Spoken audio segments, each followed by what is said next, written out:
Mesdames, Messieurs, bonsoir et bienvenue sur Tempo Afrique TV, la télévision de la diaspora africaine. Vous suivez l'émission spéciale édition de Yves Kenao, Malik Sall de l'autre côté pour la réalisation technique. Et aujourd'hui, nous allons parler encore du Togo et de ces dialogues interminables qui se passent au Togo entre l'opposition et le parti au pouvoir. Et surtout, le dernier dialogue que demande le nouveau patron de Golf, l'OME Golf 4, à la personne de M. Jean-Pierre Fabre, qui demande encore un autre dialogue entre lui, entre son parti, l'ANC, et le pouvoir, le président de la République. Alors, encore une fois, cette demande, cette exigence de monsieur le maire du Golfe 4 est une surprise dans la mesure où on se pose la question à combien de dialogues faut-on aller au Togo pour résoudre le problème togolais. Mais la question qui nous est arrivée présentement à l'esprit après cette requête de Jean-Pierre Fabre, c'est de savoir si Jean-Paul Sartre est-il l'apôtre de Faure Gnassingbé au sein de l'opposition? Est-il un envoyé spécial de Faure Gnassingbé au sein de l'opposition togolaise? C'est la question que nous nous posons. Et vous allez voir que dans le développement qui va suivre dans quelques instants, je vous ferai comprendre pourquoi cette question mérite d'être posée. Alors, chers téléspectateurs de Tempo Afrique TV et les fonds de spéciale édition, je vous salue. Bonsoir. Je vous respecte d'abord et je vous remercie pour votre fidélité. Pour votre fidélité. Vous avez été fidèle à Tempo Afrique TV depuis des années et pour cela, je vous remercie. Mesdames, Messieurs, si je pose la question de savoir si Jean-Paul Sartre est-il un apôtre, si Jean-Pierre Fabre est-il un apôtre de Faure Gnassingbé ou un envoyé spécial de Faure Gnassingbé au sein de l'opposition togolaise, c'est justement parce que les actes que pose l'ancien chef de file de l'opposition togolaise prêtent à confusion, prêtent matière à réflexion, sèment le doute dans l'esprit de tout le monde. Vous savez, on peut se poser la question pourquoi Jean-Pierre Fabre demande, après les élections communales, demande un autre dialogue entre cette fois-ci uniquement entre son parti, l'ANC, et le pouvoir et le parti au pouvoir. Pourquoi demande-t-il ce dialogue? Alors qu'il avait la possibilité de dire tout ce qu'il voulait dire au président de la République, mais il a refusé de dialoguer durant la crise. Il a dit que lui ne peut dialoguer que sur le départ du chef de l'État. Alors, après 2-3 années, M. Fabre demande au chef de l'État un autre dialogue sur les mêmes points qu'il avait l'opportunité de demander, de discuter et qu'il n'avait pas fait. Mais surtout, la question d'apôtre ou d'envoyé va apparaître ici. Suivez bien la chronologie que je prends. Chers téléspectateurs, pour ceux qui ne le savent pas, Jean-Pierre Fabre, l'ANC, est issu de l'UFC. L'ANC était au sein de l'UFC. Et quand, en 2011, le chef de l'opposition, à la personne de Jules Christ Olympio, avait rejoint le groupe du parti au pouvoir, Jean-Pierre Fabre s'est révolté et il a quitté le groupe UFC. Il a créé ANC. Suivez bien. Après cela, il y a eu les accords, ce qu'on appelle GAP, où on demandait à tous les chefs, à tous les partis de l'opposition et du gouvernement de former un grand gouvernement d'union. Là encore, c'est Jean-Pierre Fabre qui, à la dernière minute, refuse de rentrer dedans. Et tout ce qui devrait porter l'alternance, le changement au Togo, était tombé à l'eau. Ça, c'est le premier point. C'est le premier point officiel. Tout est tombé à l'eau. Donc, les résolutions de GAP n'ont pas servi à quelque chose. Ça passe. En 2015, lorsqu'il s'agissait d'aller aux élections, l'opposition togolaise tout entière a dit sans réforme, sans élection. Tout le monde ne s'est pas présenté. Mais à la dernière minute, c'est Jean-Pierre Fabre qui court pour poser sa candidature à la présidence, au présidentiel. Du coup,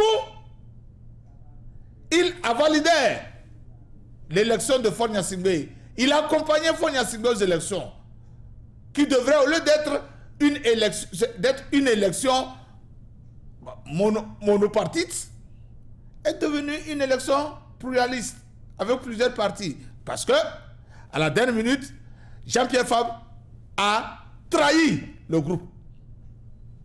Il y a beaucoup d'exemples. Nous arrivons en 2017. Après le 19 août 2017, le président de l'NP, Chidi Achadam, a consulté Jean-Pierre Fabre pour l'aider pour la révolution. Jean-Pierre Fabre est arrivé.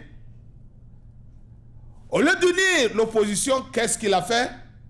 Il a exclu certains partis. Vous n'avez pas le droit d'assister, de participer au dialogue, aux négociations.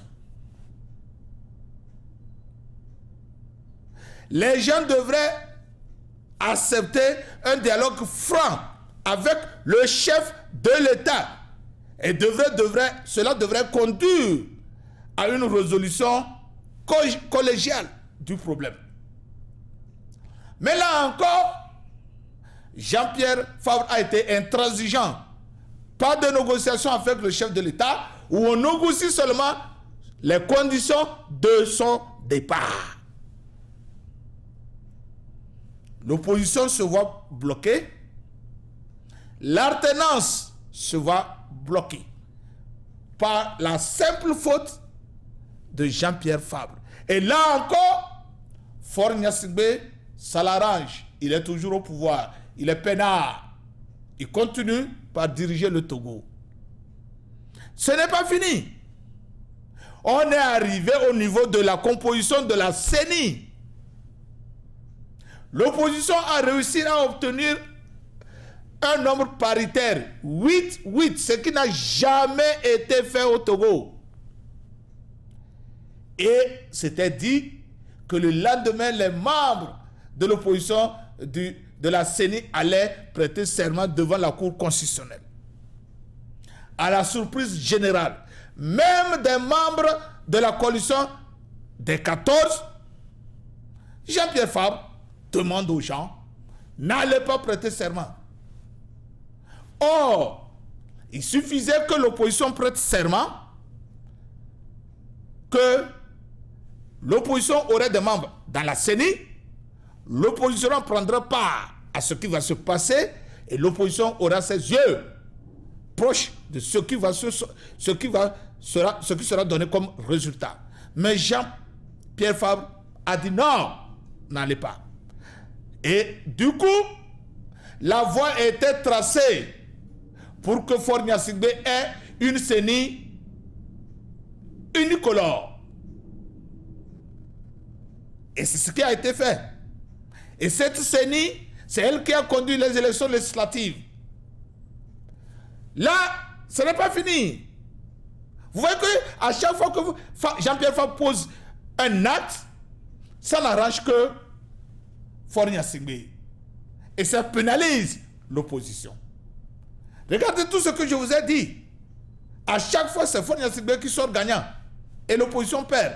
Et la transition et l'alternance prend du coup le coup. Je vous dis, on est arrivé au niveau du recensement de la population pour les législatives.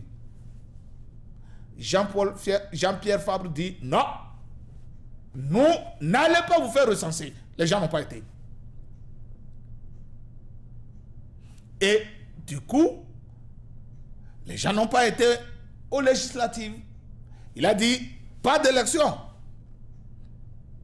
Voilà que Faure Gnassingbé et ses hommes et ses amis et une opposition qui n'était pas dans la C14 a été aux législatives. Aujourd'hui, on se retrouve avec une assemblée sans l'ANC, sans la C14, sans les grands poids de l'opposition togolaise. Et Faure Gnassingbé roule lui seul. Il décide comme il veut, il n'y a personne. Et tout ça, c'est encore quoi? La faute à Jean-Pierre Fabre. Et chaque fois que l'opposition peut obtenir quelque chose, chaque fois que Faure Gnassingbé est dans des difficultés, est dans de sales draps, c'est Jean-Pierre Fabre qui vient le sauver. Alors posez-vous la question, qui seul peut faire ça? Donc il n'est qu'un envoyé spécial de Faure Gnassingbé pour casser tout quand il est en difficulté. Quand Faure est en difficulté, Fabre est là pour désorienter l'opposition. C'est l'apôtre, c'est l'envoyé de Faure Gnassingbé. Vous voyez que tout ça là, ça nous donne le droit de dire qu'il est l'apôtre, qu'il est l'envoyé de Faure Gnassingbé, qu'il fait le travail de Faure Gnassingbé à la place de Faure Gnassingbé au sein de l'opposition togolaise. Le dernier acte, vous voyez, chers Togolais, Faure Gnassingbé avait voulu avoir des gens pour l'accompagner, des poids lourds pour l'accompagner au local. Sans recensement des membres de l'ANC, sans réforme constitutionnelle, comme le voulait l'ANC, l'ANC a participé au local. Ce qui a donné lieu à l'élection de Jean-Pierre Fabre comme maire du Golfe 4. Et pourtant, rien n'a changé. Faure est encore là. Voilà que le même Fabre, l'opposition parle de l'unicité de candidats. L'opposition parle d'une candidature unique.